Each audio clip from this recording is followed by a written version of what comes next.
예, 오늘은 다 오케이입니다. 오늘은 다 오케이, 다 오케이, 다 오케이. 세상에 대해서, 원수에 대해서 네 마음대로 해봐라. 난 다 오케이다. 자, 다 오케이 되시는 여러분, 오늘 창세기 31장입니다. 7절에서 9절까지 말씀, 7절에서 9절까지 세 구절 우리 쭉 한번 읽어보십시다. 7절, 8절, 9절 시작. 그대들의 아버지가 나를 속여 품삯을 10번이라 변경하였느냐. 그러나 하나님이 그를 막으사 나를 해치지 못하게 하셨으며 그가 이르기를 점 있는 것이 내 싹이 되리라 하면 온 땅에 때가 나은 것이 점 있는 것이요 또 얼룩무늬가 있는 것이 네 싹이 되리라 하면 온 땅에 나은 것이 얼룩무늬가 있는 것이니 하나님이 이같이 그대들의 아버지의 가축을 빼앗아 내게 주셨느니라. 아멘. 축복합니다. 자, 오늘 말씀이 31장인데요. 바로 전 9절, 마지막 30장, 오늘 31장이니까 30장 제일 마지막 구절 43절 보시면 야곱이 엄청난 부자가 됐습니다. 한번 보십시다. 43절 한번 읽어보세요. 시작. 이에 그 사람이 매우 번성하여 양떼와 노비와 낙타와 나귀가 많았더라. 자, 품삯을 달라. 떠나겠다. 그럼 품삯을 요구하면 주겠다. 하고 품삯을 요구했더니 말도 안 되는 정말 다 갈라놓고 숨겨놓고 제로에서부터 시작하게 했죠. 그때 양떼와 염소떼 이야기했지 않습니까? 양떼 중에 또 염소떼 중에 검고 무늬 있고 이런 것만 준다. 이렇게 했잖아요. 그랬는데 오늘 43절 보니까 양떼뿐만 아니에요. 노비, 낙타, 나귀도 많았대요. 그리고 염소는 아예 집어넣지도 않았어. 너무 째잔하니까. 어마어마하게 부자가 된 거예요. 이제 아시겠죠? 얼마나 커졌는지. 예. 자, 하나님의 형통입니다. 자, 그런데 우리가 보통 그럴 때 가난할 때는 대적이 별로 없어요. 비슷하니까. 그냥 살짝 마음 상하는 뭐 그 정도. 근데 부자가 되면요, 이유 없이 공격을 당합니다. 부자가 되면 시기하고 질투하고 그래서 망가뜨리려는 의도를 가진 사람들이 생기게 되어 있어요. 두 가지 공격이 있었죠. 첫째는 라반의 아들들이 차남들이 우리 아버지 소유를 뺏어갔다. 네가 부자 된 건 다 뺏은 거다. 말도 안 되는 거죠. 뭘 뺏었어요? 뺏는 게 아니죠. 룰을 다 아버지가 정했는데. 또 품삯 받은 것인데 계약했던 결과인데 이것을 살짝 틀어가지고 다 뺏었다. 뭐 이렇게 얘기를 합니다. 그러니까 바른 신앙은 결국 진리와의 싸움이에요. 여러분 절대로 거짓에 흔들리면 안 돼요. 어차피 세상은 거짓이고 여러분을 향해서 거짓말할 거예요. 그러니까 거기 흔들리지 말아야 돼요. 믿음의 가장 큰 힘은 거짓에 흔들리지 않는 거예요. 원수의 능력은 거짓된 능력입니다. 우리 삶에 일어나는 많은 불안한 일들, 걱정되는 일들이 메시지가 하나에 있다. 우리가 거짓말하고 있어요. 너 이걸로 망할 거야. 그 사건보다 그 사건을 통해 주는 거짓말이 우리를 망가뜨리는 거예요. 그러니까 교회의 가장 강력한 능력은 진리를 말하는 거예요. 그들은 어떤 사건 하나 가지고 너 우리 아버지 집에서 일했지 않느냐. 요거 하나를 발판으로 해서 네가 부자 된 건 그게 거짓말이 아닌데 거짓말을 섞는 거예요. 시작을 거기다 팩트를 두고 얘기하면서 틀어버리는 거예요. 말을. 네가 훔쳤다. 뭐 이렇게 얘기를 하는 거예요. 빼앗았다. 막 이런 얘기를 하는 거죠. 그러니까 우리는 사실 두고 얘기할 때 사실 내버려 두세요. 진리만 말하는 거예요. 하나님 내게 복을 주셨다 하고 하나님만 바라고 서는 거예요. 그게 거짓을 이기는 능력이 되는 것입니다. 보통 우리가 살면서 경험하며 느끼는 것은요 90%는 사실이에요. 거의 사실 같아요. 근데 한 10%를 희석해버리면 상처가 됩니다. 한 50대 50이다 그러면 그냥 관심도 없어요. 90이 거짓말이다 그러면 아유 그냥 떠들어라고 지나가는데 거의 친한 친구가 내 사정을 다 아는 자가 90% 얘기해놓고 나중에 뒷소리 들리는 거 보니까 거기다 살짝 엉뚱한 얘기를 해버리는. 이럴 때 굉장히 심한 상처를 받게 됩니다. 어떤 사람을 죽이려고 할 때도 그 거짓말이 다 그런 거예요. 팩트를 드러내놓고 별거 아닌 팩트를 드러내놓고 진짜 심리적인 가중치를 집어넣어서 살짝 부풀려 버리는 거예요. 여기에 사람들이 다 나가 떨어지고 무너지게 되더라는 거죠. 또 두 번째는 그러니까 처남들의 반응이고 두 번째는 삼촌이죠. 라반의 안색이 변했다. 변했다. 여러분, 동역자 얼굴이 어느 날 바뀝니다. 느껴야 돼요. 얼굴은 뭐예요? 얼이 우리의 혼이죠. 우리가 얘기하는 영혼에 관한 것이고, 굴은 표정이잖아. 나오는 굴이잖아. 골짜기. 얼굴은 옛날부터 그 사람의 마음을 보여주는 모습이에요. 얼굴을 보면 그 사람 마음이 보여지는 거예요. 자세히 살피면 알 수 있어요. 이 옆 사람 얼굴 한번 보십시오. 보세요. 지금 얼마나 나를 사랑하는지. 갑자기 웃기 시작한. 변장 안 해도 돼요. 얼굴에 다 나타나요. 나는 절대 감추지 않는. 다 드러나요. 얼굴에 드러나요. 자, 얼굴을 보면 마음의 모양을 볼 수 있다. 속이 어떤 건지 알 수 있다. 그런 건데, 라반의 얼굴 표정이 안 좋다는 거, 불편함이 느껴졌다는 거예요. 자, 그러니까 이렇게 상황이 안 좋을 때, 우리가 느껴질 때 뭐 해야 돼요? 주변 사람들의 말이 들릴 때, 또 앞에 있는 사람의 얼굴이 바뀌었을 때 느끼잖아요. 느낄 때 뭐 해야 돼요? 기도해야죠. 그거 우리가 알아야 됩니다. 불편할 때 기도하고 불안할 때 기도하고. 네. 불편할 때 불안할 때 기도하는 거예요. 그럴 때 상대가 그 다음 동작을 할 것 같잖아요. 느껴지잖아요. 그러니까 기도해야죠. 그때 반드시 기도해야 되는 거예요. 1절, 2절 한번 보세요. 1절, 2절. 자, 시작.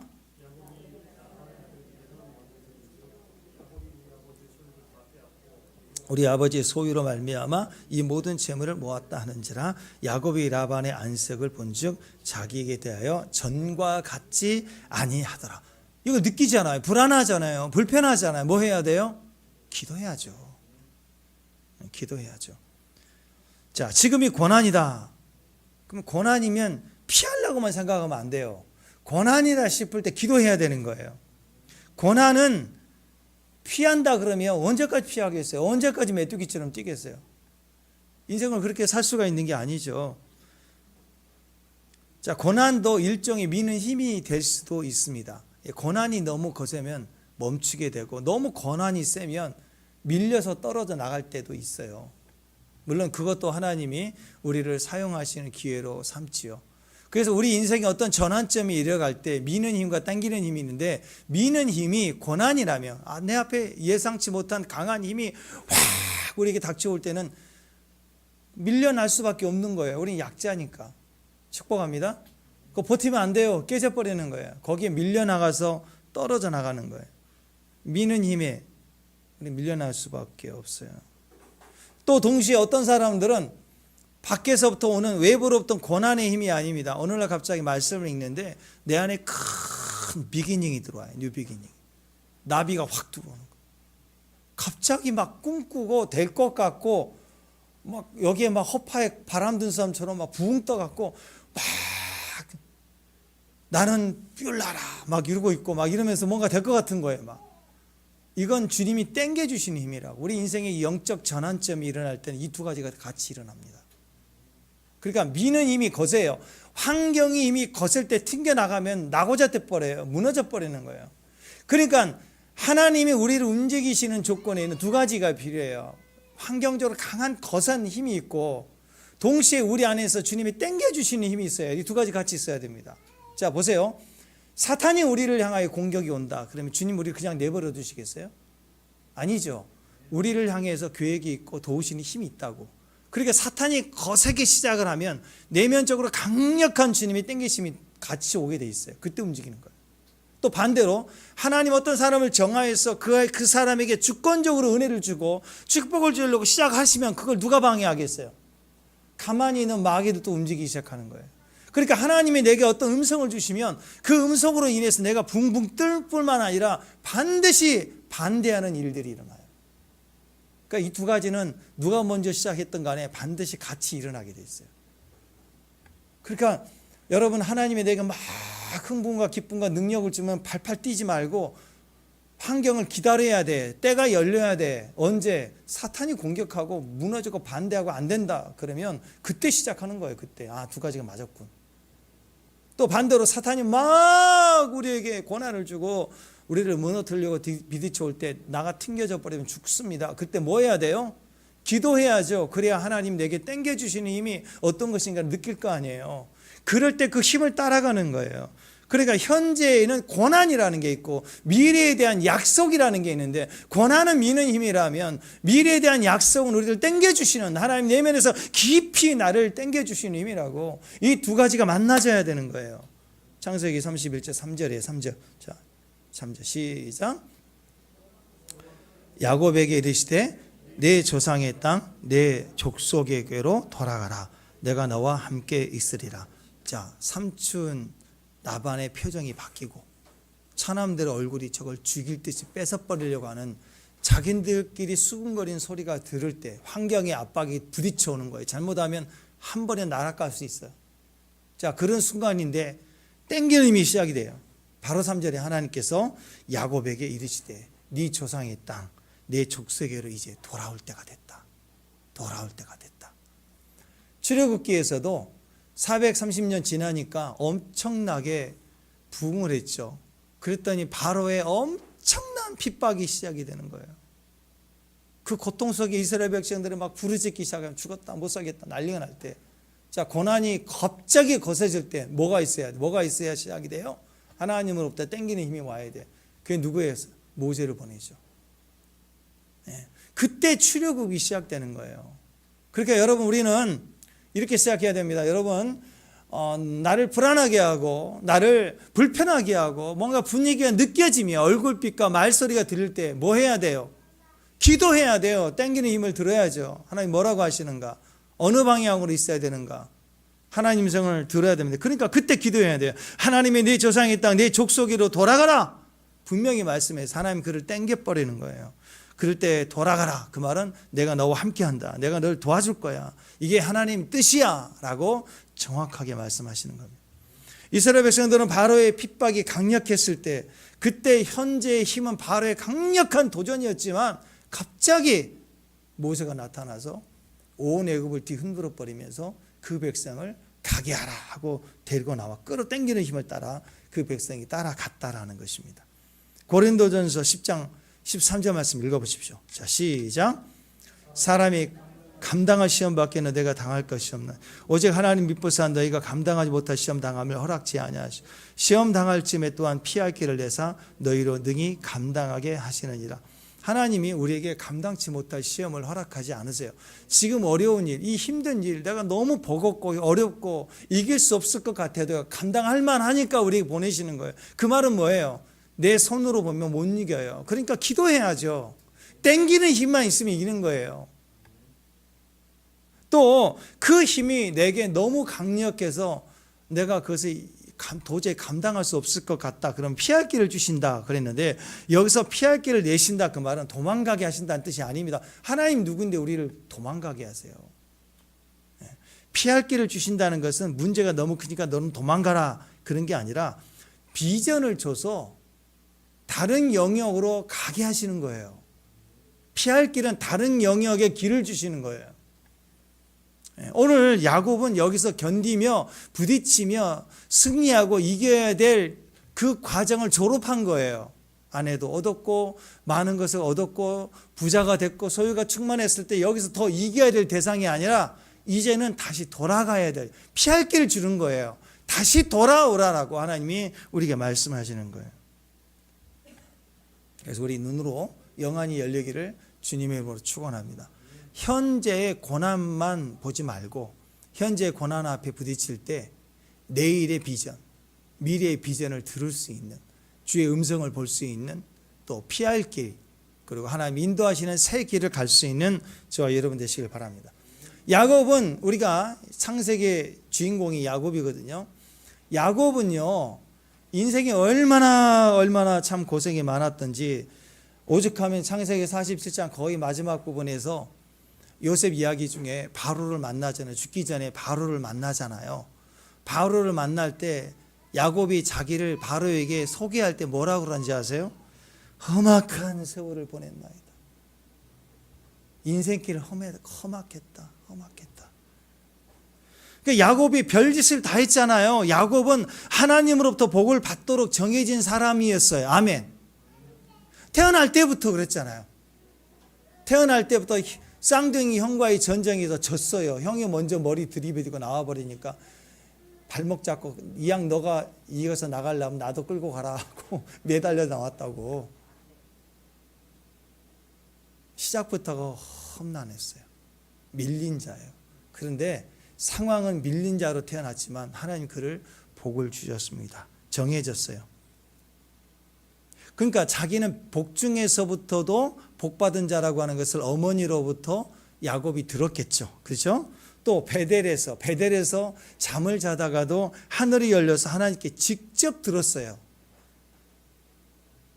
그런데도 그런 그 인생을 보면 끊임없이 꼼수를 부리면서 복을 얻어내기 위해서 온갖 거짓과 속임수를 사기를 다 치면서 돌아다녔어요. 형과 아버지를 사기치고. 그냥 야곱은 그야말로 복에 환장한 사람처럼 그렇게 행동하며 살아왔어요. 지금까지. 근데 그런 야곱에게 엄청난 사건이 하나 터졌죠. 그게 베델입니다. 베델 사건. 하나님은 야곱에게 베델의 하나님이라고 스스로 소개하셨어요. 하나님이 야곱이 가장 힘들 때 베델에서 만나 주셨고, 베델의 하나님, 베델 그러면 야곱은 내 하나님, 내가 만난 진짜 하나님, 베델이었어요. 베델. 우리도 마찬가지입니다. 나는 왜 이렇게 힘든 일이 계속 올까? 왜 이렇게 나는 실패의 자리에 계속 있을까? 절망의 자리에 있을까? 근데 그때가 기회예요. 그때가 타이틀, 환경, 상황, 이름 다 내려놓고 빈손 빈머리 맨몸으로 주님 만날 때, 베델의 하나님 만날 때예요. 그때가 기회입니다. 왜냐하면 하나님은 그때 만나 주시니까. 베델의 하나님은 길바닥에 있을 때 그때 하나님이 환상을 보여주죠. 다시 일어서게 되었습니다. 베델에서 만날 때 우리는 다시 일어설 수 있게 됩니다. 야곱처럼 다 잃어버렸을 때 그때 환상을 봐요. 여러분 환상 언제 볼 수 있는지 알았어요? 영성 훈련? 아이고. 그 기능만 훈련하는 거지 그렇게 잘 안 돼요. 영성 훈련다. 무슨 훈련이에요? 내가 훈련합니까? 하나님 훈련시켜 주시는데. 난 너무 안타까운 것 중에 하나. 우리가 마지막 때가 되면서 신부운동 하거든요.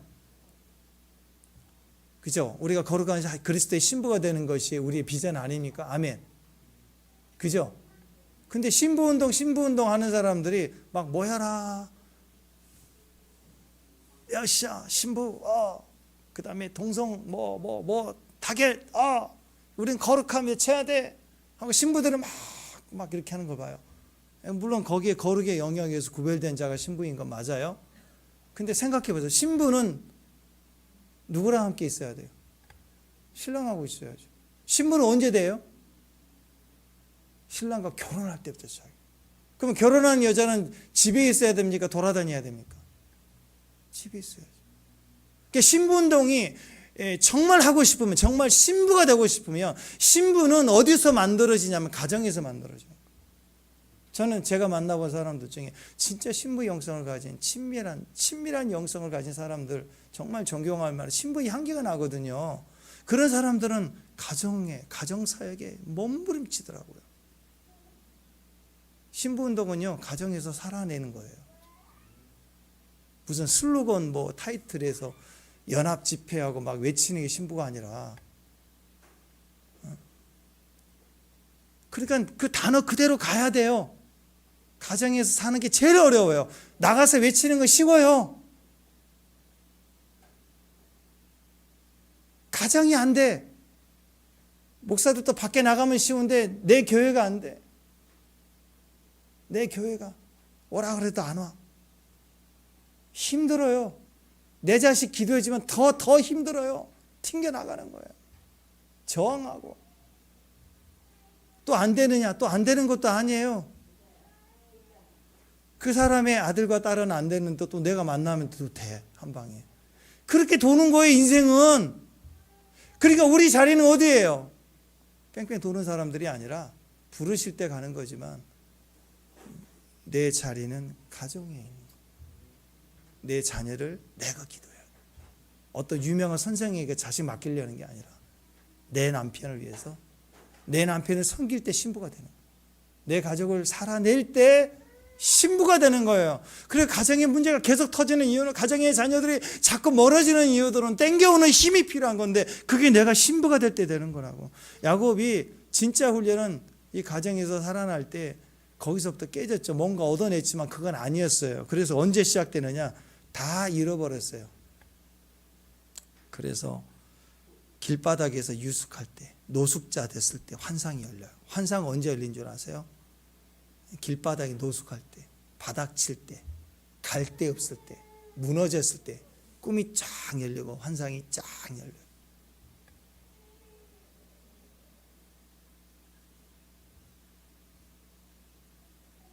지금까지 야곱은요 부잣집 아들이었잖아요. 그죠? 이삭이 얼마나 부자였어요. 아브라함 때부터. 노숙해 본 적이 없어요. 모르겠습니다. 성경에 나와 있지 않지만 혹시 야곱의 기억에 있어서 노숙과 비슷한 체험 경험이 있었다면 아마 캠핑 정도 가지 않았을까 싶어요. 캠핑. 근데 캠핑하고 노숙은 달라요. 완전 거지 돼가지고 있는 거예요. 농촌 체험 그런 게 아니라고. 지금까지 야곱은 부자로 아들 재벌 2세로 살았습니다. 이스라엘은 밤에 춥죠. 영하까지 내려가 얼어요. 그래서 야생 동물도 오고 위험합니다. 강도도 많지요. 그런데 그런 곳에서 처음으로 두려워서 노숙할 때, 베개 하나 없을 때 돌을 베고 자요. 그러니까 이 야생, 그러니까 이 캠핑도 제대로 안 해본 것 같아요. 여러분 이 추울 때요, 추울 때 돌을 베고 자면 입 돌아가요. 그걸 배운 적이 없어. 그걸 그냥 뭐 하나 목에 벨만 하면 다 베개인 줄 아는 거예요.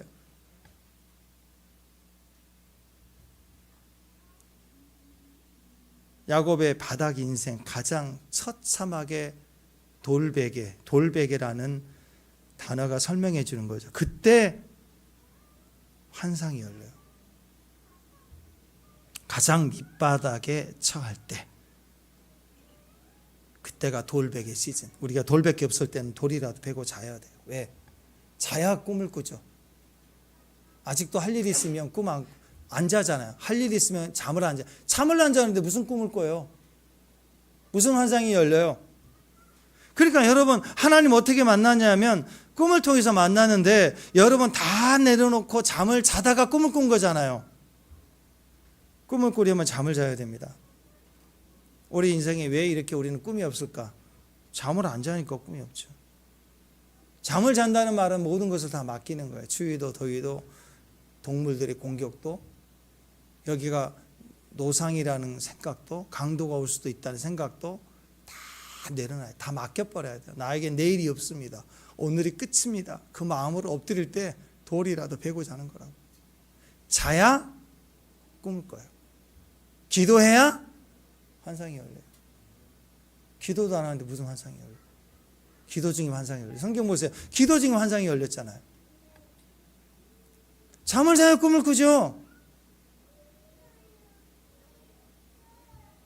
주일날 예배 드리는 성도들은 그래서 잠을 자는 것과 같았어요. 왜요? 잠을 잔다는 거 맡기는 거라고 그랬죠. 내가 다 하겠습니다. 내가 열심히 하겠습니다. 내가 노력하겠습니다. 이걸 다 맡기는 거예요. 맡기니까 주일날 나올 수 있죠. 그래서 주님 앞에 엎드릴 때, 맡겼을 때, 주일 성수할 때 그때 하나님이 우리 안에 찾아오시는 거예요. 꿈을 주고 환상을 주기 시작합니다. 꿈이 없는 인생들의 특징입니다. 꿈이 없는 사람들은요 맡기지를 못해요. 안식이 없어요. 그러니까 잠을 안 자죠. 병든 사람들 보십시오. 정신 상태가 별로 좋지 않는 사람들 보십시오. 잠을 못 자요. 잠을 못 잔다고 막 3시도 깨고 4시도 깨고 잠을 많이 자고 여유가 있어서 그런 게 아니라 아무리 건강해도 3시, 2시, 3시, 4시는 다 잠들게 돼 있어요. 근데 잠을 며칠 못 자도 건강 상태가 이상하면 각성돼 버려요. 자다 깨다 막 이런다고. 문제가 생긴 거예요. 뇌에 문제가 생겼던 뭔가 리듬이 깨졌던지. 그러니까 하나님께 사랑하는 자에게 잠을 주신다는 건 다 맡기는 거예요. 다 맡길 때 잠부터 주세요. 그죠? 힘들 때 옛날 시집살이 하고 힘들고 친정 가면 엄마가 제일 먼저 뭐예요? 자라 여기 와라. 뭘 하니? 누워라. 잠부터 재우잖아요. 그 다음에 먹이잖아요.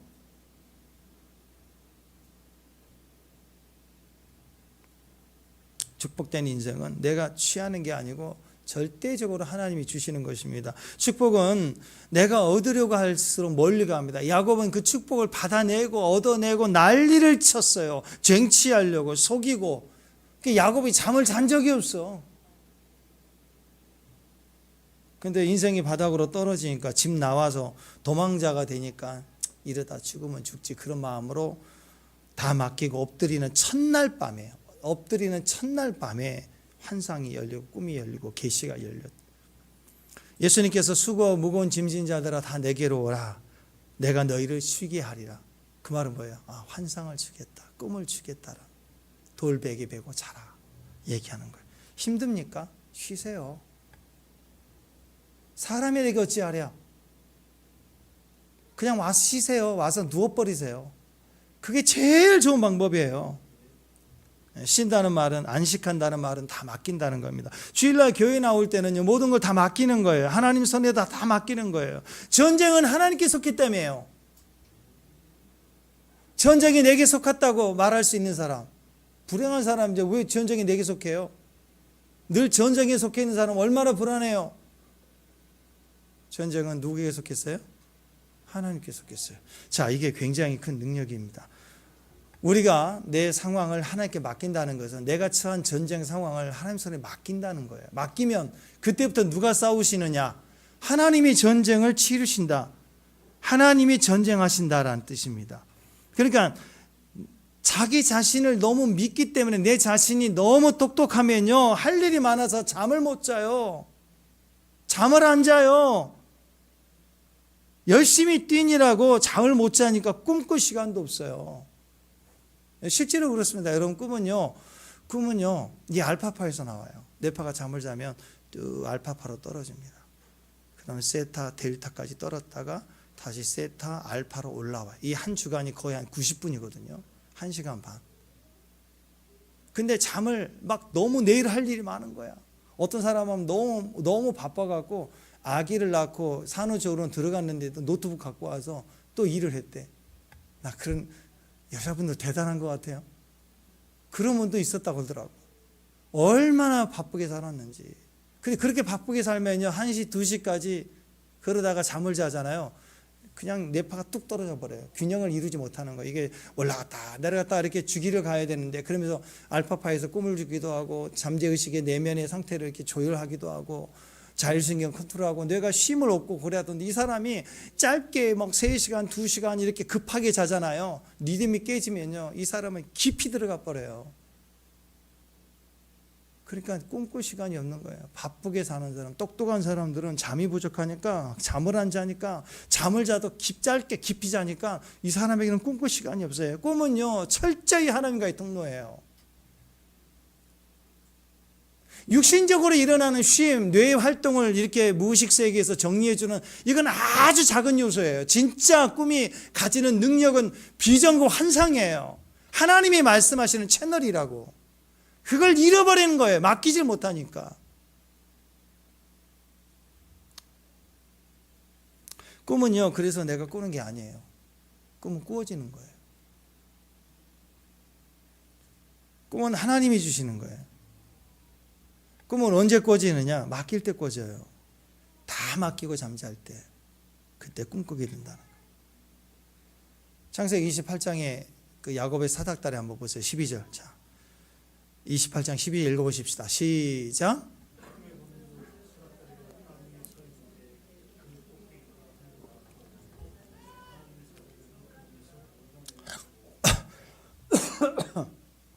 이 야곱의 사닥다리의 특징이 뭐예요? 특징은 하늘에서부터 내려오는 거예요.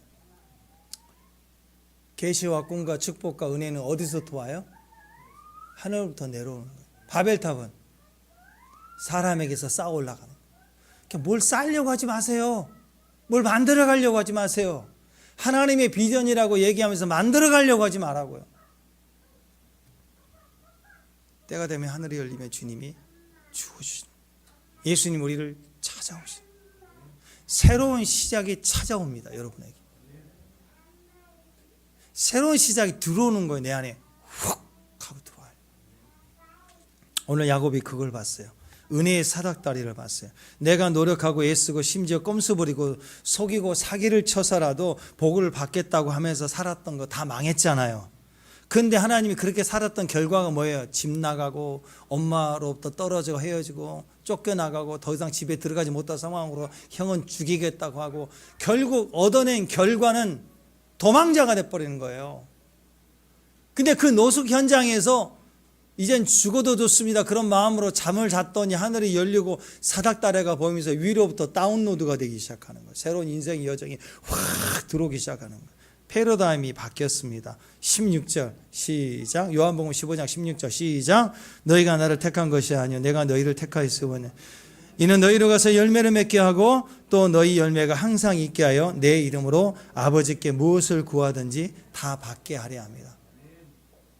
그러니까 내가 취해서 성공해서 얻어가는 게 아니라 하나님이 우리를 선택했기 때문에 그 과정 속에 주님이 꿈도 비전도 주시고 환경도 주시고 인도해서 결국 그 복을 우리에게 다 받게 하신대요. 인생은 받는 역사이지 내가 쟁취하는 역사가 아니라고요. 받으시길 바랍니다. 그러니까 우리 인생을 좀 맡기세요. 그 먼 인생을 자기 인생으로 주장하라고 주관하고 만들어가려고 애쓰고 노력하고 사기치고 사냐고. 사람은 야곱처럼 자기 인생에 내가 뭘 해야 되는 줄 알아요. 우리 인생에서는 선한 게 나올 수 없습니다. 내 노력에서는 선한 게 나올 수 없습니다. 집 나오고 헤어지고 생고생의 시작일 뿐입니다. 맡기고 안식하고 하늘 쳐다봐라. 하늘 쳐다봐라. 그냥 잠자는 것부터 시작해. 인간이 창세기 시작할 때 인간이 창조되자마자 제일 먼저 한 일, 잠드는 인간이 잠들었잖아요. 하나님과 함께 안식했잖아요. 인생의 시작은 잠들 때부터 시작이 됩니다. 오늘 야곱이 20년 만에 하나님의 말씀 들은 내 출생지로 돌아가라. 이제 떠나가려고 하니까 이제 드디어 전쟁이 시작됐잖아요. 오늘 야곱이 어떻게 전쟁했는가를 좀 보세요. 이제 야곱이 드디어 명령을 받았고, 자, 이 상황을 내가 어떻게 수습해 나갈 것인가. 이 말씀을 돌아오라는 말씀을 들었을 때 이 말씀을 가진 전쟁을 어떻게 승리해 가는가를 보십시오. 제일 먼저 야곱은 자기 아내들을 집으로 돌아오라 그랬어요? 아니죠. 집은 누구예요? 동생들도 있고 뭐 처남들도 있고 아버지 집이니까 어디로 데리고 나가요? 들판으로 나오라 그랬어요. 들판으로. 제일 먼저 내가 하나님의 계시를 받았다 그럴 때 어떻게 했느냐? 자기 아내들을 들판에 따로 모여서 설명하고 그리고 간증하고 그리고 비전을 나눠요. 들을 수 있는 사람들 연합하기 시작했다는 거예요. 리더자니까 일방적으로 선포하고 나 간다, 따라와야 된다 하고 선포할 수도 있지만 아닙니다. 먼저 그 계시를 그 몸에 자연스럽게 설명하고 설득하고 간증하고 그 뜻을 결정을 선포해 주는 거예요. 이걸 통해서 이 전쟁을 이겨나갔다는 거예요. 왜 그러냐면 야곱이 처음 집에 나올 때 그리고 계시를 받을 때는 혼자였어요. 혼자. 근데 자기 가족이에요. 이 처갓집은 자기 가족이 아니지만 여기 자기 아내는 자기 가족이에요. 자기 자녀가 있어요. 자기 혼자 비전 따라서 나갈 수가 없는 거예요. 여러분, 그래서 이거 굉장히 중요합니다. 같이 떠나야 될 아내들이에요. 그 아내들을 버리면 안 되는 거예요. 신부는 어디에 있다고요? 신부의 영성 어디에 있다고요? 가정에 있다고. 가정이 있는 사람은 가정을 위해서 안고 가는 거예요. 천국까지. 그 비전을 안고 가는 거라고. 아내들을 설득하고 자녀들을 데리고 가야 될 상황에서 야곱은 예언적 출발을 시작합니다. 야곱이 가장이죠. 가부장적인 사회 아닙니까? 그냥 명령하면 되겠죠. 나 간다, 따라와. 그럼 따라가야죠. 이 당시에는. 근데 그렇게 가면요, 하나님의 비전의 삶이 아니라 자기 야망의 삶이 됩니다. 하나님의 비전은 옛날이나 지금이나 마찬가지입니다. 여러분이 어떤 비전을 가졌다, 비전을 알게 됐다, 반드시 가정을 품어야 되는 거예요. 가정을 품고 가야 되는 게 맞는 비전이에요. 그러니까 여러분 결혼하기 전에 내가 인도 선교사가 되겠다. 그럼 혼자 뛰어야죠. 뭐. 가족을 떠나가야 되죠. 그렇지만 내가 결혼을 했어요. 평범하게 집사님으로 생활하다가 선교의 비전을 받고 신학 공부를 했다. 그럼 혼자만이 아니라 가족이 같이 헌신을 해 가는 거예요. 그럴 때는 혼자 인도 선교 간다고 떠나면 안 되죠. 살아내면서 자기 아내와 자기 자녀들이 같이 외국으로 선교를 하도록 그 마음이 될 때까지 기다리는 거예요. 이 과정이 반드시 필요한 거예요. 축복합니다. 네. 자, 그래서 세 단계가 나오는데 저는 여러분의 개인적 삶에도 이것이 동일하게 역사된다고 믿습니다. 야곱이 어떻게 세 단계로 해 나가는가? 첫 번째는 임재의 단계인데요. 현재 상황을 설명합니다.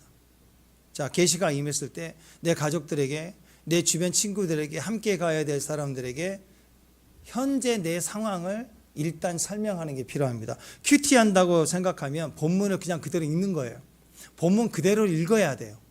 큐티할 때 본문 그대로 읽고 본문 내용 자체를 그냥 스토리텔링 하는 거, 어떤 내용인지를 얘기하는 것부터 시작하는 거예요.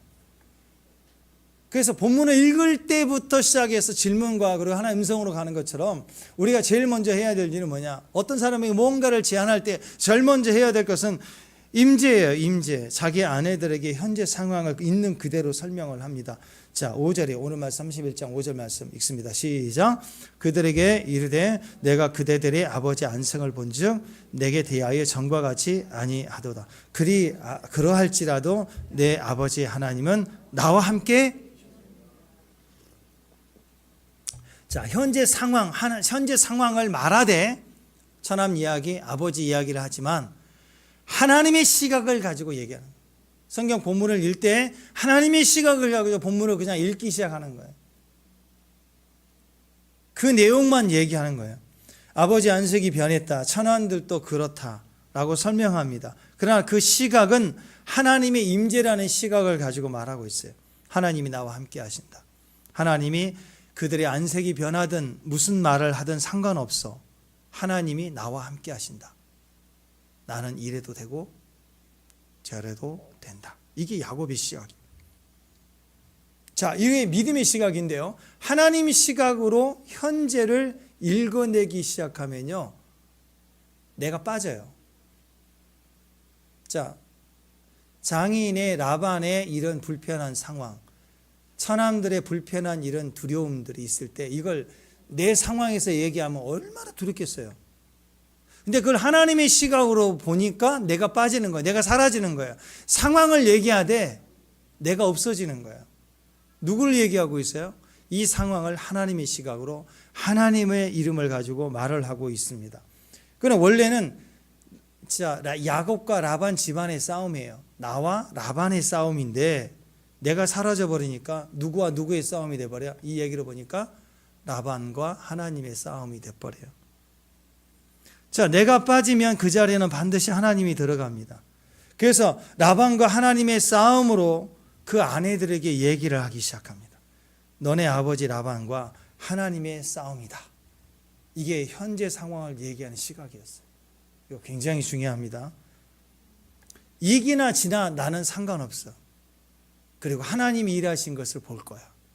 하나님의 상황으로 이야기를 하고 있다라는 거예요. 그러니까 내가 죽고 예수로 산다는 말이 그 말 아닙니까? 내가 싸우는 게 아니고 예수님이 싸우시는 거예요. 다윗을 보십시오. 골리앗 앞에 나섰던 다윗의 모습을 보십시오. 너는 칼과 단창으로 내게 나온다. 그러나 나는 만군의 하나님 이름으로 나간다. 누구와 누구의 싸움이에요? 다윗과 골리앗 싸움 아니라고. 다윗과 하나님의 싸움으로 연결해 버리는 거예요. 그러니까 다윗이 뭘 해도 이겨요. 눈 감고 던졌어도 맞았을 거야 아마. 하나님 집어다가 그냥 꽂아버리는 거죠. 여러분, 우리 사업도 마찬가지입니다. 모든 우리의 섬김과 사명도 마찬가지입니다. 내가 죽으면요, 내가 사라지면, 내 불안함과 느낌이 사라지면 세상과 하나님의 싸움이 돼버립니다. 하나님과 대적과의 싸움이 돼버리는 거예요. 이게 영적 전쟁의 대승리의 법칙이 되는 거예요. 그러니까 첫 번째는 하나님의 시각으로 나를 빼고 하나님의 시각으로 현재를 이야기를 하라. 두 번째는요, 임재 다음에 기름 부음이 있죠. 우리 한 사람에게 기름을 부어줘요. 자, 임재 안에 들어가 머물러 있으면 기름이 흘러 들어옵니다. 두 번째는 기름 부음의 사람이 돼야 돼요. 두 번째는 간증이에요. 두 번째 단계에서 야곱은 하나님이 어떻게 역사하셨는가를 간증합니다. 아내들의 너희들이 알다시피 내가 그를 섬겼다. 근데 니네 아버지가 나에게 품삯을 10번이나 속였다. 그 얘기를 해요. 자, 6절 7절 창세기 31장 6절 7절 읽습니다. 시작. 알거니와 내가 힘을 다하여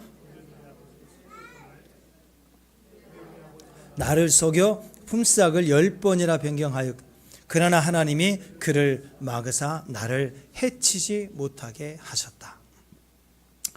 그러니까 10번이라는 건 실제로 10번이나 속였다는 의미도 있지만 10번 이상을 말합니다. 이스라엘 백성들, 이스라엘 민족들은 10번 이상의 엄청 많은 것을 11번 했다 그러지 않고 10번이라고 얘기해요. 그러니까 10번 이상을 속였다라고 얘기를 하는 겁니다.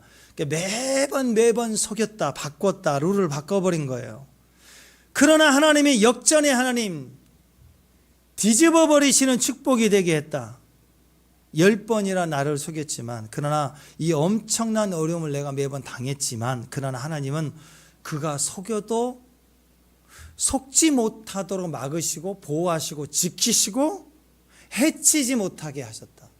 룰을 바꾸는 이유는 안 주기 위한 것도 있지만 결국 얘를 죽여버리겠다라는 의도로 하는 거거든요.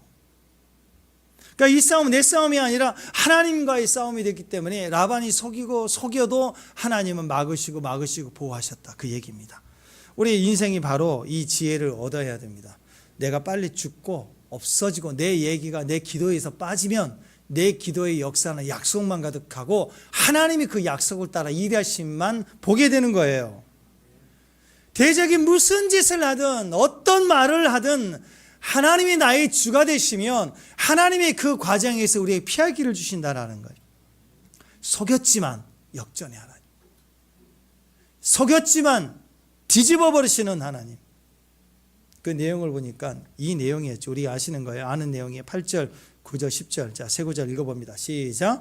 그가 이 길을 점 있는 것이 내 싹이 되리라 하면 온 땅에 때가 낳는 것이 다 점 있는 것이요 또 얼룩무늬 있는 것이 내 싹이 되리라 하면 온 양떼가 낳는 것이 얼룩무늬가 있는 것이니 하나님이 이같이 그대들의 아버지의 가축을 빼앗아 내게 주었느니라. 그 양떼가 내 새끼 뵐 때 내 꿈에 들어본 즉 양떼를 탄 순양은 다 얼룩무늬 있는 것과 점 있는 것과 아롱진 것이었다. 무슨 말이에요?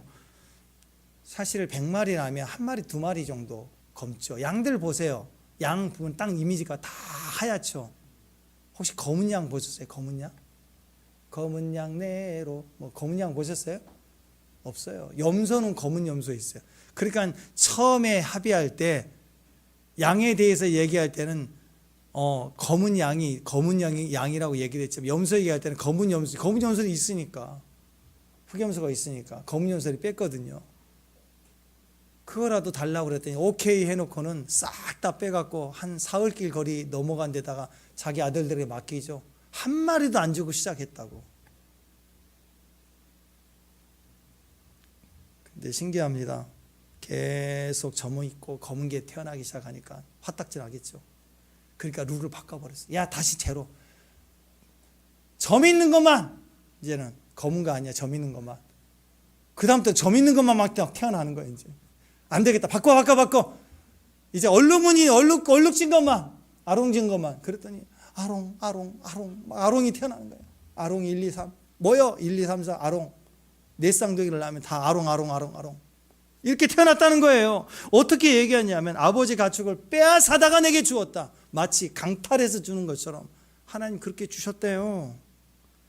라반이 시기의 조건을 바꾸면 너무 재밌죠. 그래? 조건 바꿔봐. 바꾼 대로 해주는 거예요. 하나님이. 할렐루야.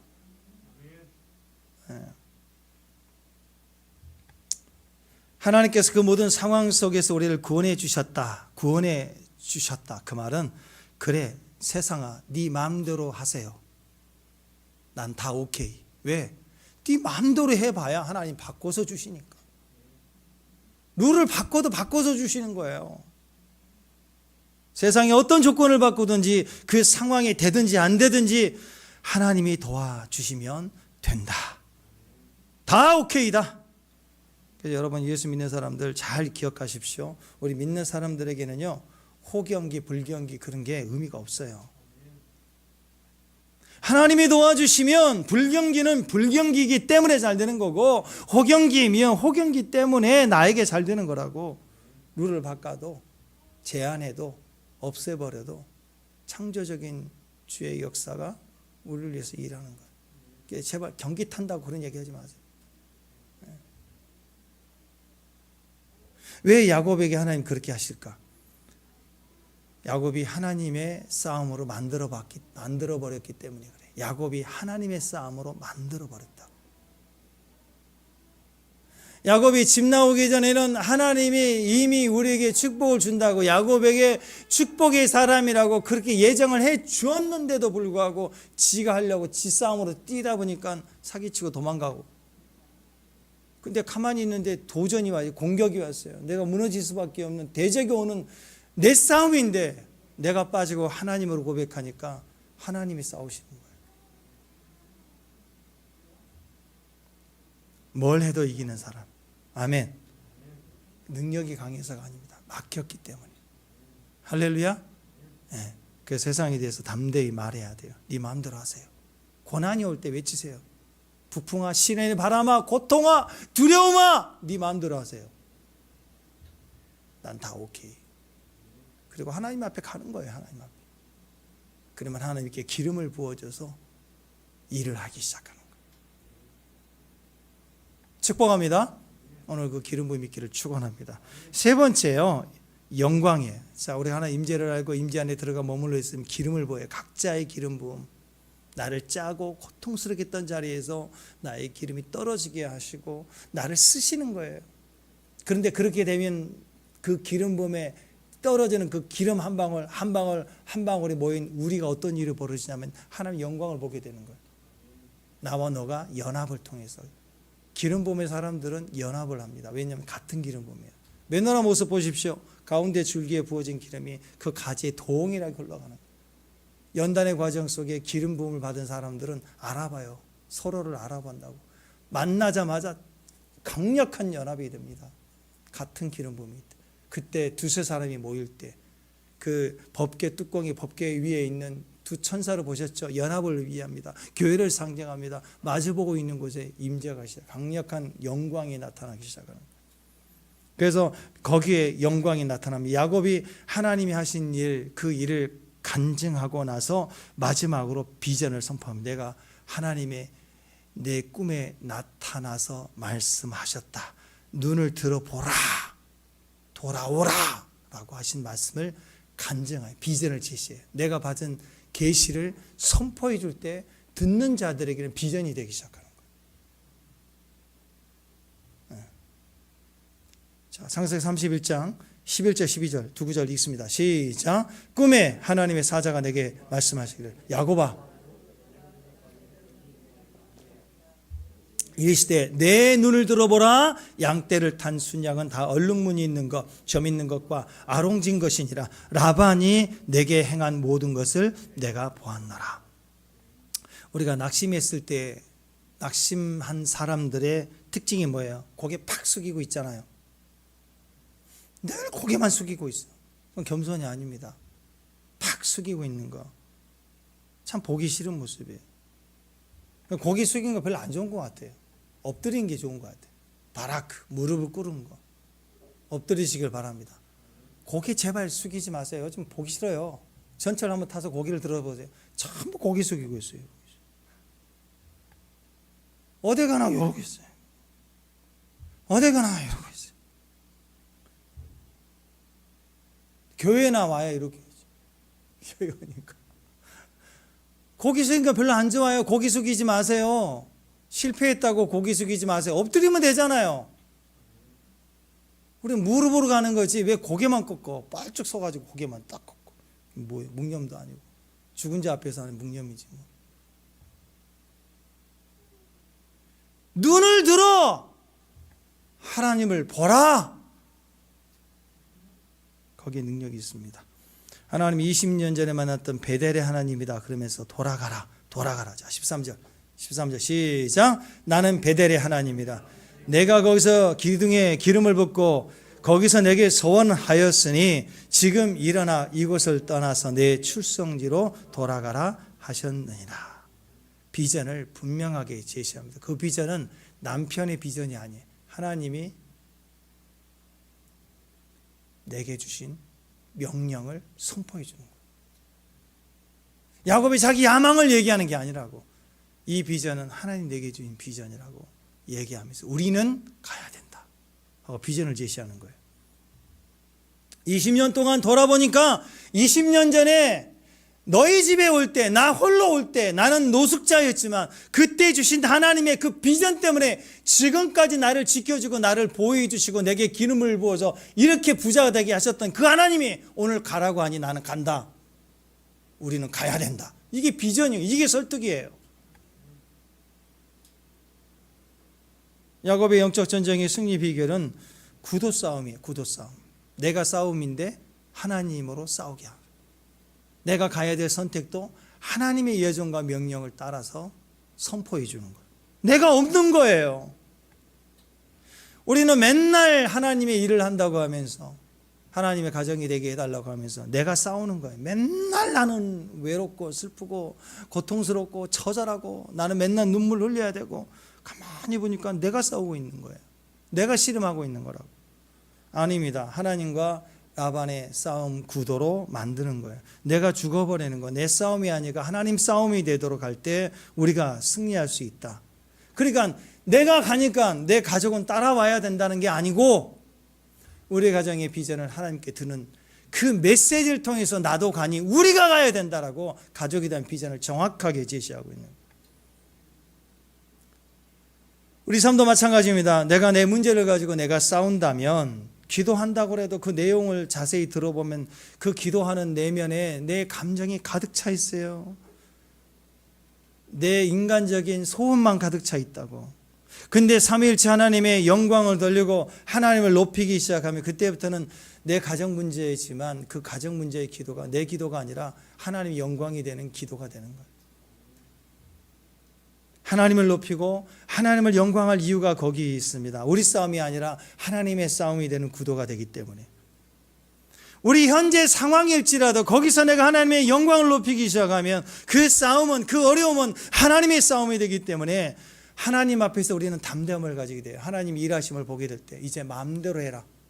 세상아 네 마음대로 하세요. 다 오케이. 나는 오케이. 그리고 부딪혀 나갈 수 있는 힘이 그러니까 여러분 그러니까 예배의 힘이라는 게 여기서 나오는 거예요. 예배하면 겨우 주일날 한번 예배 드리는 거 일주일 내내 끙끙 앓고 무슨 끌려 나온 뭐 여러분 소예요? 짐승이 제사 드릴 때 끌려가는 소냐고 소면 이해가 되는데 예배 드리러 오면 끌려온 소처럼 와요. 질질 끌려와갖고 막 입 쭉쭉 징질 끌려온다고 막 탁탁 한다고 막 뿔로 받으려고 그래 막. 아니 우리는 소가 아니라 하나님 예배자예요. 예배자. 그래서 그 소 짐승 드리는 짐승 예배 끝내라고 예수님 오셨잖아요. 우리 소 양 안 끌고 오잖아요 지금. 내가 아직도 살아있으면 소처럼 오는 거고 그러면 예배를 드려도 예배에 힘이 없어요. 예배에 힘이 있어요. 예배의 힘이 어디서 나오느냐? 하나님으로부터 나오는 거예요. 이 싸움은 하나님의 싸움. 나는 주고 하나님이 나의 이유, 사는 이유, 능력, 예배의 이유가 된다 하면 예배의 힘이 예배로 인해서 강력한 힘이 나오는 거예요. 그래서 예배는 그거예요. 내가 종교적으로 뭔가를 드리는 행위가 아니라 예배는 딱 그거예요. 내 자신을 끝장내는 거예요. 산산이 찢어내는 거예요. 그러니까 지금까지 살아오면서 환경이 나를 이렇게 나를 어렵게 고통스럽게 문제 속에 있을 때 제일 먼저 그 문제를 다 뒤집어서 안고 어디로 와야 돼요? 교회에 와서 내가 죽어버리는 거야. 그 암이 걸렸다. 그럼 암이 나를 죽이려고 할 거 아니에요. 근데 암이 나를 죽이도록 두지 말고 내가 주님 앞에서 죽어버리는 거예요. 내가 죽는 게 이기는 거라고. 야곱의 가정의 특징을 보십시오. 우리가 아는 것처럼 레아로부터 시작된 또 라헬을 얻게 된 이 야곱의 가정을 보면 아내가 벌써 4명이 돼버렸네. 그러니까 얼마나 전쟁터예요. 맨날 싸우던 이 전쟁, 자식의 이름을 다 자기 마음을 반영해 갖고 이름을 지어댔으니 뭐 자식들도 좋아하겠어요. 이 가정은 온전히 전쟁터. 근데 야곱의 마지막의 자리는 결국 하나님 중심으로 나가니까 싸움이 사라지고 라헬과 레아도 전체 가정이 하나가 되고 하나님의 가정, 하나님 빚어가시는 가정의 모습으로 완성이 되어졌습니다. 지금 야곱이 했던 일이 뭐예요? 결국 그거죠. 하나님 내게 비전 주시니 나 혼자 믿겠습니다. 그게 아니라 자기 아내들, 아직 완전하지 못하지만 자기 자녀들까지 다 포함해서 자기 아내들이 전도의 대상이, 자기 아내들부터 전도해요. 지금 같이 떠나자고 비전 제시하는 거예요. 선교 동원하는 거예요. 그러니까 여러분이 이제 내가 내 믿음 안에 내가 성숙하고 내가 하나님의 믿음 앞에 성장하는 과정들을 충분히 거쳐 오셨다면 그게 끝이 아니라고. 진짜는 이제부터예요. 나를 넘어서 내가 설득하고 주장하고 내가 기다려주고 그 몸이 되고 살아내면서 내 아내, 내 남편, 내 자녀들을 같이 이동하는 거예요. 같이 이동해가는 거예요. 이게 사명이라고. 이게 사명. 나 혼자만 믿겠습니다. 절대 그거 아니에요. 영성의 대가가 혼자서 돼서 무슨 의미가 있어요?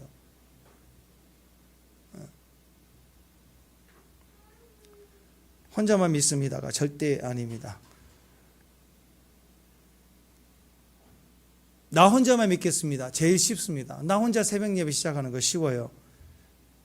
남편과 얘기해봤자 맨날 싸우고 뒤집어질 것 같으니까 나 조용히 믿겠어요.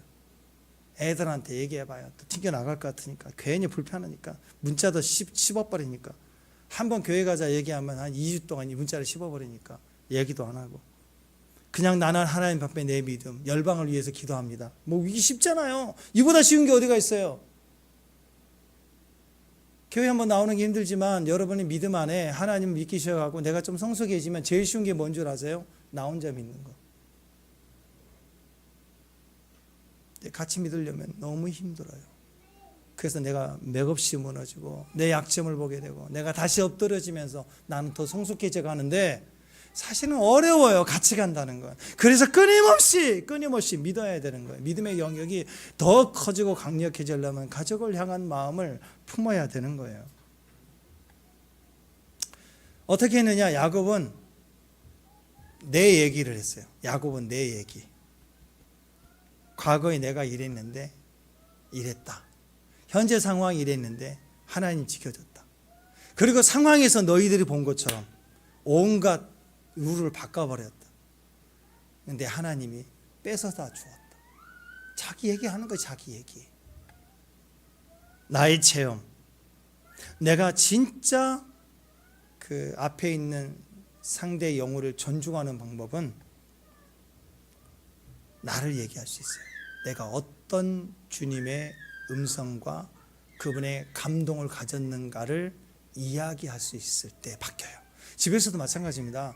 너는 왜 안 하니? 너는 왜 이것도 안 도와주니? 뭐 남편한테 얘기하고 아내한테 너는 왜 이러니? 뭐 이거 아무리 해도 안 바뀌어요. 근데 내 얘기하세요. 부탁하세요. 똑같이. 당신 남편이 설거지도 안 해주냐고. 당신 남편이 어떻게 애를 안 보냐고. 그러면 더 안 봐요. 근데 내 얘기를 해야지. 나는 당신이 힘들 때 도와줬으면 좋겠어. 내 얘기로 바꿔서 얘기하라고. 내 얘기로 바꿔서 얘기하라고. 라면 하나 끓여. 누가 끓여주고 너를 볶아버리려고 그러지. 근데 나 너무 라면 먹고 싶어. 끓여줘. 부탁해요. 나는 주어만 바뀌어도요. 내가 돕는 자네. 내가 좀 나의 도움을 필요하는구나. 이렇게 생각을 하는 거라고. 하나님께 나와서도 그래. 하나님 왜 안 해주십니까? 저것도 왜 안 해주십니까? 하나님도 힘드세요. 그러니까 하나님 앞에 뭐 해야 돼요? 나는 주님 저는 이랬으면 좋겠어요. 주님 저는 이거 원해요. 그게 틀릴지언정 그걸 얘기하라고. 주어로 바꿔서 그 원망이야 불평이 되지 않고 진짜 기도가 돼요. 위로를 받게 되는 거예요. 똑같습니다. 인생에 사람들이 얼마나 자기 얘기를 못하는지. 요즘 애들이 그래요. 애들이 엄마 나 친구 집에 자고 싶어. 그러면 그러니? 근데 생각해보자. 뭐 이렇게 나올 텐데 요즘에는 그렇게 얘기 안 해요. 엄마 나 친구 집 갈 거야. 왜? 아니 다른 친구 다 간대. 세상이 다 간대. 아니 네 얘기를 하라고. 네가 뭘 원하는지 얘기하라. 그건 얘기를 못하고 친구들이 다 한대. 친구들이 다 이 옷 입는데, 친구들이 아이폰 산대. 나도 사줘. 아니 내가 뭐 나 너무 갖고 싶어. 그렇게 얘기를 못하는 시대가 됐다고. 지금 애들이 자기 얘기를 못해요. 자꾸 법을 끌어들이려고 하고, 자기 얘기를 못하는 경찰이라 부르려고 하고, 자기 하나 얘기 못하는 시대가 됐다고. 숨어버리고 도망가고. 왜 그러니? 그럼 남 얘기하고. 예수님을 만나면 제일 먼저 변화되는 게 나예요. 내 모습이에요. 내가 아프고 힘들면 아프다고, 도와달라고, 미안하다고. 이게 내 얘기거든요. 여러분 혹시 얼마나 여러분 가족 안에서 여러분 이야기를 하십니까? 혹시 미안하다는 얘기 잘 하시는 분들은 자기 얘기를 잘하는 거예요. 미안해, 고마워. 자기 얘기인 거예요. 나 이거 원해. 부탁할 줄도 알고, 부탁을 들어줄 줄 알고. 내가 없는 거예요. 이건 주님이고 내가 아니라 주님이란 이야기가 아니라, 그런 성숙된 이야기가 아니라 자기가 맨날 피해 숨어 다녔던 야곱 같은 기질이기 때문에 그런 거라고. 하나님 말씀대로 준행한다는 것은 바로 그겁니다. 하나님이 내게 비전을 주시니까 내 얘기를 하고, 그 얘기로 살아왔던 이야기를 통해서 이제 가족들에게 얘기를 하는 거예요. 비전을 제시하는 거예요. 자, 들어보십시다. 14절, 15절, 16절, 세 구절 시작. 라헬과 레아가 그에게 대답하여 이르기를 우리가 우리 아버지의 집에서 무슨 분깃이나 유산이 있으리로. 아버지가 우리를 팔고 우리의 돈을 다 먹어버렸. 아버지가 우리를 외국인처럼 여기는 것이 아닌가. 하나님이 우리 아버지에게 취하여 가신 재물은 우리가 우리의 자식의 것이니 이제 하나님이 당신에게 이르는 일을 내가 다 주행하리라. 야곱의 얘기를 듣고 아내들이 자기의 고백으로 우리가 준행하겠다. 하나님 비전이 이렇게 가는 거예요. 축복합니다. 네. 아내들의 입술을 통해서 동일하게 하나님이 이르신 일들이 준행되도록 고백이 되어졌습니다. 원래는 라반의 딸들이잖아요. 그 아버지의 그 딸들일 텐데, 야곱의 간증과 비전 선포를 듣고 하나님 말씀을 자기들도 스스로의 하나님으로 고백해서 자기 비전으로 따라가는 거예요. 영으로 하나가 됐다는 거예요. 이 가정이 하나 된 이유는 영으로 하나 됐어요. 야곱이 받은 영적 진리와 시각을 통해 살아낸 말씀과 그 과정을 통해서 증거되는 것이 전체의 가정을 영으로 하나 되게 했어요. 나만 믿는다고 되는 게 아닙니다. 가족에게 입으로 같이 고백돼야 돼요. 우리 그 첫 번째 그 사명 놓치면 안 돼요. 어려울 수 있어요. 더 힘든 가족도 있어요. 그러나 내가 그 가족의 소속이면 나에게는 그 부르심이 있는 거라고. 그거 외면하면 안 돼요. 우리는 다 그 어려움 속에 있어요. 그래서 예배 나올 때마다 그 아픔을 가지고 기도하고 기다리면서 가는 거예요. 설교를 들을 때 감동받은 것, 매일 큐티할 때 음성으로 들었던 것, 단톡에 선포할 뿐만 아니라 여러분 자기 가족 창에도 자녀들에게도 전달해 주세요. 그걸 쌓이게 하세요.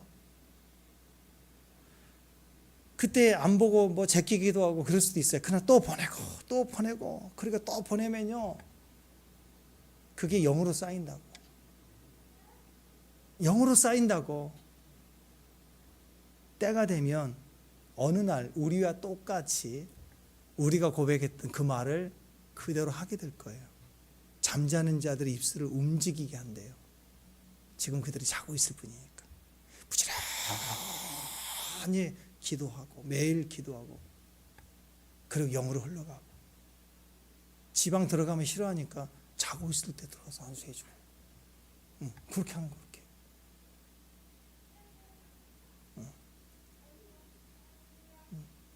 빵에 바르듯 빵 티켓 딱 보내면서 문자를 싹 보내면 티켓 받았다 그러면서 거기서 문자를 확 읽게 되는 거 같이. 그러면서 훅 들어오는 거. 그게 쌓인다고. 아니 1,000원을 주고도 값주고 산다는데 뭐 파리바이트 그 10,000원짜리 20,000원짜리 그게 뭐 대수예요. 그렇게 해서 심는 거지. 심어주는 거. 그러면 입으로 시인하게 되고 구원의 완성이 됩니다. 로마서 10장 10절 시작. 사람이 마음으로 믿어 의에 이르고 입으로 신하여 구원에 이른다. 언젠가는 입으로 신하게 될 때 그때 구원의 역사가 완성이 되는 것입니다. 20년 전에 야곱은 혼자 도망쳐 나왔지만 지금은 가족을 데리고 가요.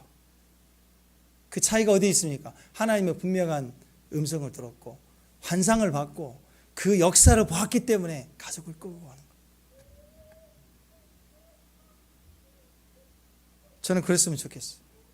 주일날 요즘엔 서로 바쁘니까 명절 때마다 뭐 들고 오려고 그러지 말고 시집장가 가도 주일날 다 교회에서 모여서 예배 드리면서 같이 밥 먹고 같이 올고 축복하고 그리고 명절 때는 니들끼리 잘 살아 놀으라고. 주일날 가족들 다 모이면 교회에서 얼마나 행복해요. 그죠? 매일 자주 보는데. 그리고 또 우리 선교사님 계시지만 얼마나 좋아요 이제. 우리 조수영 사님이 또 은퇴해가지고 지금 캐롤라에 계시니까 아니 가족 단위로 그냥 가요. 한 달살이 하러 가가지고 우리 가족끼리 가서 예배하고 섬기고 또 살아보고. 선교가 뭐 있나요? 가는 곳마다 예배 단 쌓는 거지. 기도하고 오는 거지. 인도에도 가고 가족끼리 가고 교회도 가고 얼마든지 할 수 있잖아요. 네. 가족끼리 움직이면 돼요. 움직이면 연합의 축복으로 가는 것입니다. 야곱의 강점이에요. 야곱의 강점이에요. 잘 들으세요. 12아들 중에 하나도 버리지 않았어요. 루벤부터 시작해서 형편없었잖아요. 그렇지만 12아들을 결국 이스라엘의 12지파장으로 지파대장으로 세웠다고. 야곱이 이스라엘 건국한 자예요. 형편없는 가정, 싸움만 있는 가정, 삼촌 나반의 집에서 태어난 이 엄청난 가정을 12거장으로 24장로에 들어가도록 12지파의 장으로 다 세웠어요. 성경은 여러분 이 망나니 같고 못되고 거짓되고 속이는 자들, 근데 가족에 대해서 버티고 함께 움직이니까 그 가족 전체 12아들이 결과적으로 12지파의 장이 되지 않습니까? 야곱이 사실 그 존재 자체가 부터가 사기꾼이었어요. 근데 결국 가정이 되고 자녀들까지 하나님 앞에 이스라엘로 세워주는 축복이 되었습니다. 이스라엘의 4대 족장 아브라함, 이삭, 야곱 다 나오잖아요. 그죠? 모세부터 시작해서 다 엄청난 이스라엘 영광의 사람들이 있지 않습니까? 근데 제일 중요한 주인공은 야곱입니다. 창세기의 주인공입니다. 제일 사기꾼이었고 속임수고 꼼수로 능력이 많았던 자가 창세기의 주인공으로 남아요. 아브라함 주인공 아닙니다. 아브라함은요 야곱의 할아버지예요. 이삭은요 야곱의 아버지예요. 요셉 어떤 사람 요셉 좋아하는데 요셉은 누구예요? 야곱의 아들이에요. 주인공은 야곱이라고. 그래서 이스라엘이라는 이름이 지금 이스라엘 백성이라고 이야기하는 이스라엘이 야곱이에요. 야곱이 이스라엘로 바뀐 거. 12지파를 만들어냈다고. 우리도 잊지 말고 야곱의 인생을 보면서 이 베델로 시작된 이 엄청난 계시의 힘이 가족 전체를 끌고 나올 때 어마어마한 가문으로 세워지고 민족이 세워진 이 일을 했다는 걸 기억할 때 가정의 비전을 가질 수 있었으면 좋겠습니다. 다시 얘기합니다. 신부의 영성. 마지막 때 주님 오시기 전에 교회는 신부의 영성을 가져야 됩니다. 거룩한 신부가 되어야 되는데 그 신부는 어디에 있습니까? 산속에서 절처럼 어떤 기도원 하나 세워놓고 거기서 세속과 끊어서 가만히 유튜브 끊고 있으면 신부 됩니까? 절대 아닙니다. 우리는 절간신앙이 아니에요. 신부는 어디서 만들어집니까? 교회에서. 더 좁혀보면 가정에서 만들어집니다. 신부의 자리가 바로 거기 있습니다. 예배의 힘이라고 그랬죠. 예배의 힘은 다 맡기고 엎드릴 때 거기서 강력해지는 거죠. 한번 예배 드리는 것이 아니라 예배로 인한 힘이 파워가 능력이 되는 거죠. 예배를 드리고 엎드릴 때 꿈을 꾸게 됩니다. 그 꿈을 가지고 문제 앞에 서면 거기에 임재가 있고 기름 부음이 있고 영광이 되게 해서 그렇게 엎드릴 때는 내가 싸우는 게 아니고 어떤 상황에서도 하나님의 싸움이 되고 하나님이 이기시는 거예요. 세상은 우리에게 자꾸만 속이고 또 속이고 거짓말하고 규칙을 맨날 바꿔요. 10번이나 바꿔도 괜찮아요. 이 싸움은 하나님의 싸움이니까 다 맡기십니다. 그러면 하나님이 싸우시는 거예요. 오늘 그 싸움에 승리하는 저와 여러분 되시길 바랍니다. 다 같이 일어나서 주와 같은 분. 주와 같은 분이 없어요. 모든 것을 이기시는 주님이 우리 함께 하심을 믿습니다.